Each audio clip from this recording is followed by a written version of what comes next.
ቆርጣባ እንዴ ምን ማለት ነው? ለምን ደሞ ቆርጣ? እኔ አልቆርጥም። እንዴ ልጆች መቆረጥ አለባቸው። አንዴ እኮ ነው ልጅ የተላጨው። እና ማየን ፀጉር ነው በሃይማኖታችን ግዴታ ተቆረጠ። በቃ ማየን ፀጉር እኮ ነው የሚያንከው። ፀጉሩ ይውስ ያው እስኪ ተመልከት እስኪ ምርጥ እኮ ነው። እንደኔ እኮ ነው ፀጉሩ ክስተቱ ነው።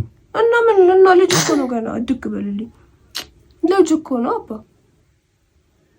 እኔ ይላጭ እላጫለሁ። እስከ 4 አመቱ ታላጭ አንተ ከፈለክ እላጫለሁ። እኔ ራስ ታላጭ ልጅ ተማየ እና ይላጭም እንዴ ይላጭ ትላጫለህ አባ። ራስ ታላጭ ትላጫለህ። እሺ ተወበቀቱ ትላጫ ምን ሆነ ታዲያ እንደዚህ ከፈፈተው? ይሄ እኮ ማለት ነው እዚህ ጋር እንደዚህ መስመር የሚወጣባቸው ያኑ ግን ድፍን ያለ ነው።